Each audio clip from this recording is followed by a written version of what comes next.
Good afternoon, everybody. My name is Graciela Aponte Diaz, and I'm the Vice President of Community Engagement for the Center for Responsible Lending.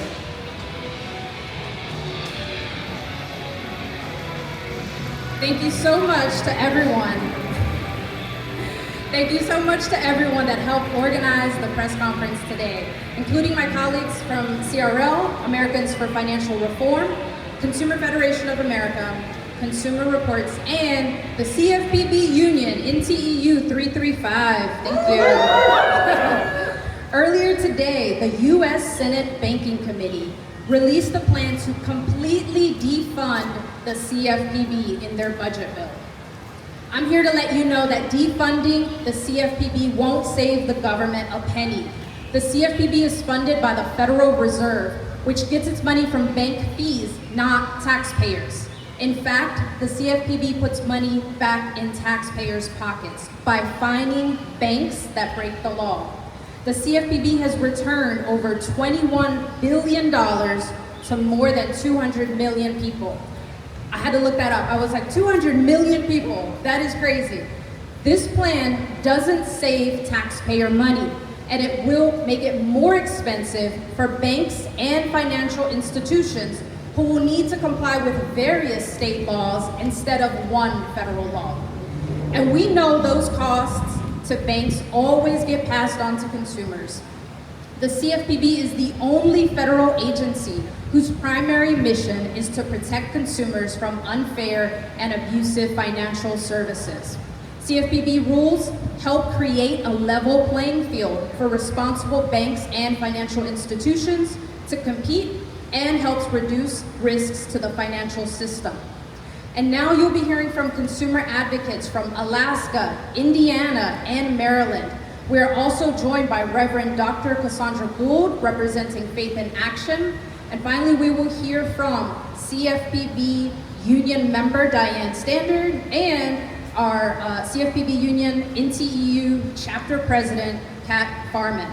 These community, faith, and worker leaders have traveled to DC from all over the country to warn Congress of the dangers of defunding the CFPB.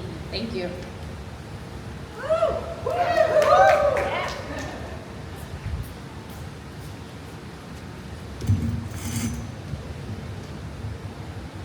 Hi everybody, can you hear me? Okay. My name is Claire Lubke, and I'm the Economic Justice Lead at Alaska Public Interest Research Group. We're a statewide membership organization and the only public interest and consumer advocacy nonprofit in Alaska. I'm so grateful and honored to be here today, far from home. It is the start of salmon season in Alaska, and so when I was thinking about what to say today, that's what was on my mind. I'm ready to go home and catch some fish. I had this light bulb moment when I was thinking about that. I thought, okay, if we're trying to catch fish, we don't go into the river without a net, right? And if we're trying to limit corruption, then we don't go into the economy without a regulator. And so I'm so honored to be here today with the Consumer Financial Protection Bureau Union to talk about what that means for Alaskans. The stereotypes are true. Alaskans, we really value our self-reliance, but in the same measure that we take pride in our self-reliance, we also take pride in caring for one another. The reconciliation bill in front of the U.S. Senate directly undermines our ability to care for one another, cuts to SNAP and Medicaid, and destroying the Consumer Financial Protection Bureau.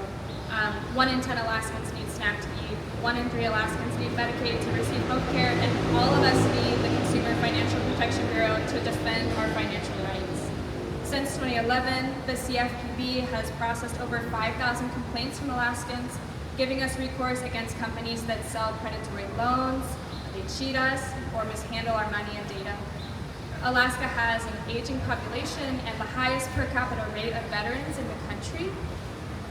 Corrupt companies disproportionately target our elders and those that have served our country with their predatory financial products, and the CFPB is the only agency tasked with protecting them. Our state-level regulators will not have the authority or the resources to replace the CFPB's oversight that ensures safe, sustainable mortgages, prevents unfair foreclosures, and limits financial abuses like unfair debt collection and inaccurate credit reporting. We reject the notion that the CFPB is a redundant regulation or government overreach. I'm adding my voice alongside these amazing advocates to ask my fellow Alaskans and fellow Americans, please call your senators and let them know that we believe in the mission of the Consumer Financial Protection Bureau. You can't catch fish without a net, and you can't catch corruption without the Consumer Financial Protection Bureau. Thank you.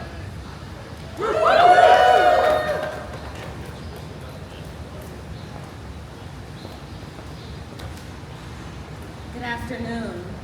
I'm Aspen Clemens, and I have the honor of serving as Executive Director of Prosperity Indiana. Prosperity Indiana is a statewide nonprofit membership organization for both individuals and organizations working to strengthen Hoosier communities. Since our founding in 1986, Prosperity Indiana has grown to approximately 200 members, serving all of Indiana's 92 counties and representing 1,200 community economic development practitioners from the public, private, and nonprofit sectors. Our members work daily to increase stable, affording housing options, safe access to banking and financial products, to improve social determinants of health outcomes, and economic mobility options for low to moderate income Hoosiers across the state.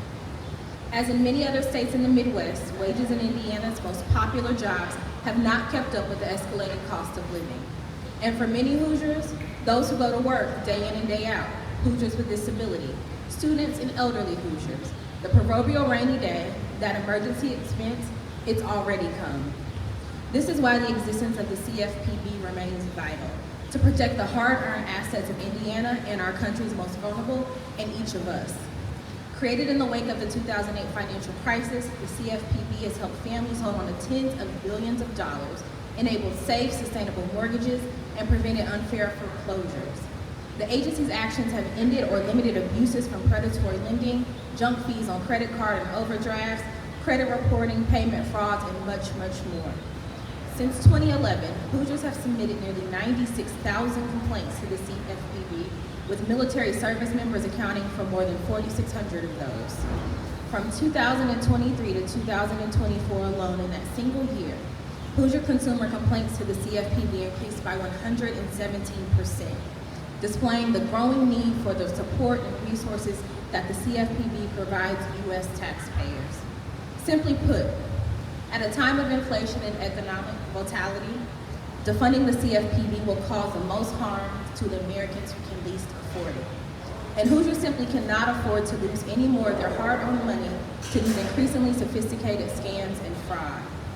Prosperity Indiana calls on the Senate Banking Committee and our senators, Senator Jim Banks and Senator Todd Young, to not defund the CFPB, but to protect its critical and proven outcomes supporting Hoosiers, and particularly those who are most vulnerable. We ask you to join us in calling your senators to tell them to oppose any efforts to defund the Consumer Financial Protection Bureau. Thank you.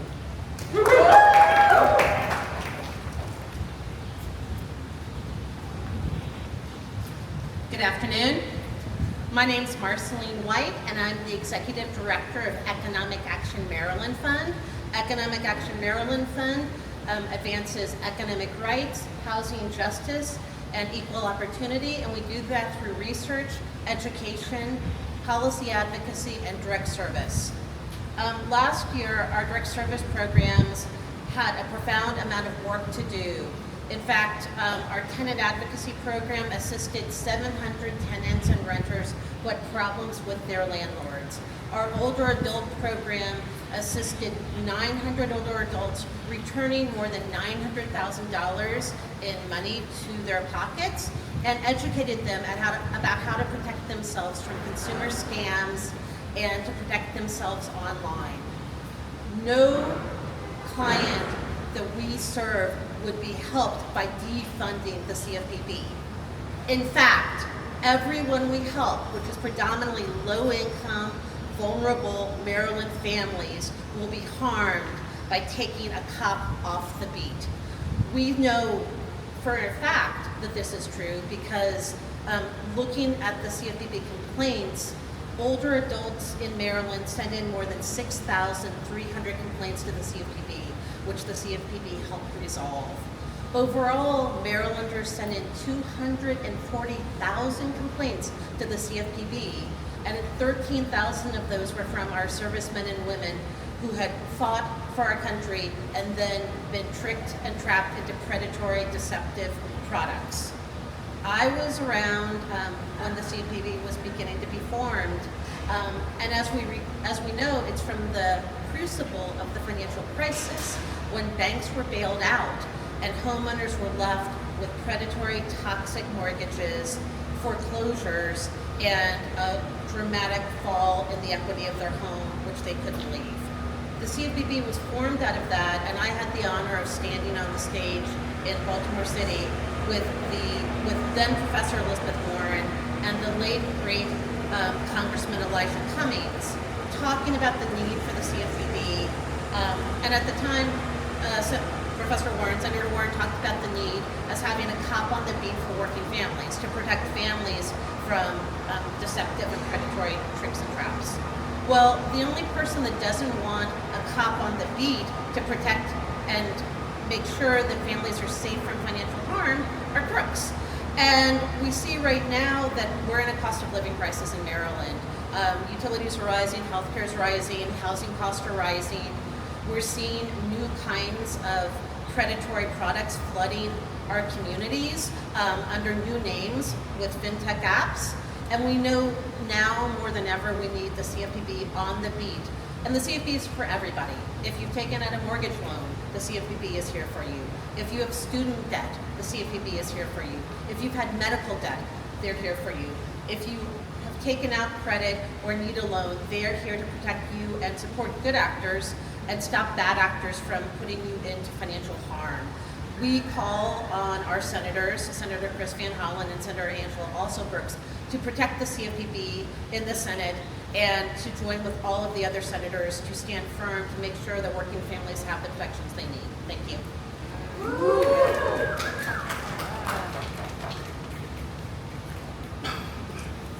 Good afternoon. My name is Diane. I am a current employee of the CFPB, but I am here today on my own time, in my personal capacity, as a proud union steward of Chapter 335. And it is such an honor to stand here together with people from Alaska and Indiana and Maryland, and with CFPB workers from all across our Consumer Protection Agency. Even though we are speaking today from DC, Congress's proposal to defund the CFPB is going to have ripple effects all across the country, particularly in rural communities. I am thinking about the small rural towns in Arizona and Alabama and Mississippi and Iowa and North Carolina and other places that I had the chance to meet and get to know as part of my work here at the CFPB. Either getting to know them in person when I would go to their towns, or what they shared with us and what their experiences as community leaders where they lived.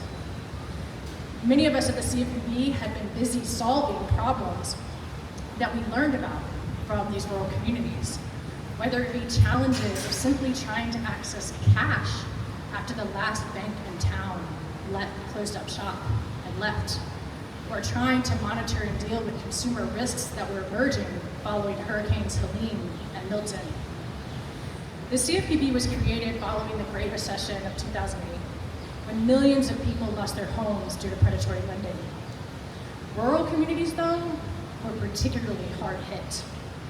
It took rural communities longer to recover in terms of job loss than the rest of the country. If the CFPB is shuttered, farmers and rural communities will face more financial challenges, such as higher bank fees, less transparency into small business lending and agricultural lending happening in their communities, and less defense against predatory lending practices that break the law. And for the small banks and local credit unions that are often the lifeblood of these small rural towns, it will be harder for them to compete. There will be without the CFPB, there will be less oversight of the big banks and non-bank online lenders, as they will no longer have to play by the same rules as everybody else. I also want to talk a minute about what it means for people with medical debt, which we know is exacerbated by a complex medical billing and collection system. CFPB research shows that rural consumers are more likely to have medical debt than others on their credit reports. Nearly 24% of people in rural Appalachia had medical debt on their credit reports from 2020 to 2022. But for the rest of the country, it was 17%. In rural South Carolina, an alarming 34% of people had medical debt on their credit reports. And we know that medical debt collections are higher in states that have not expanded Medicaid. So the CFPB has the ability to protect against the weaponization of medical debt. But in zeroing out the CFPB, as Congress is proposing, Congress is trying to leave people exposed and defenseless to unfair medical debt collection practices. So while the headlines in DC, they seem very distant, very far away from where people live, Congress's efforts to defund the CFPB will be felt very hard in rural places. In short, without a CFPB, it will be easier for banks, debt collectors, payday lenders, and others to scam people right out of their money, and it'll be much harder to get that money back.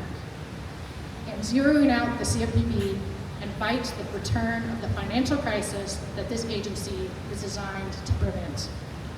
So we should all be worried about what's happening here in DC, and we should all be moving to uphold the importance of the CFPB. Thank you.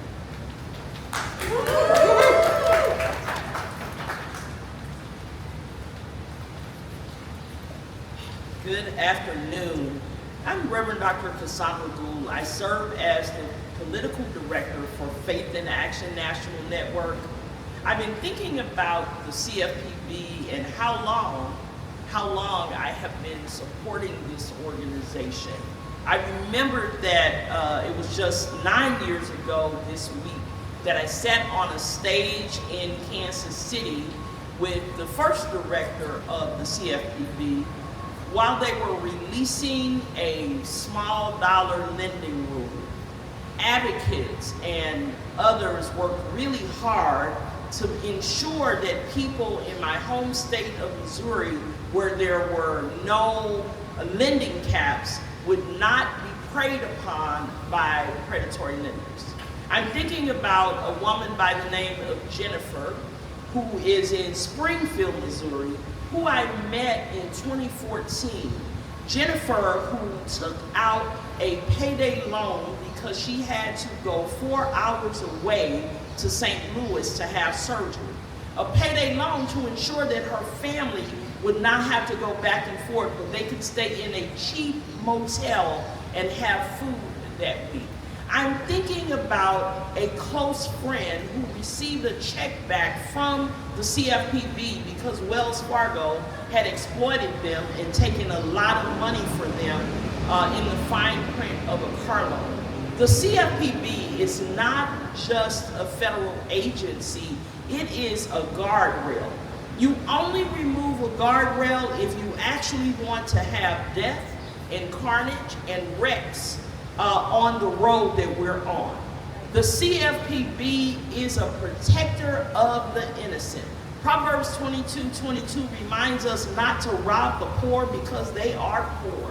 I'm a faith leader, so I traffic in what the scripture says, but the CFPB has been a great partner to people of faith and people of moral courage because they traffic in the protection of vulnerable people. Why should we allow this Congress, this president, to actually remove those guardrails so that more people can end up in a wreck, in a financial wreck? The same people that might not have health insurance, might not have SNAP benefits, will be the people who are now unprotected. I believe that we are in a moral crisis, and we need not just people in Washington, D.C., but people all across the country. I'm calling other faith leaders, other people of moral courage, even if you don't identify as a person of faith, to help us. Call your senator right now. If you hear this, even if you see a clip of it later, call your senators. People over profit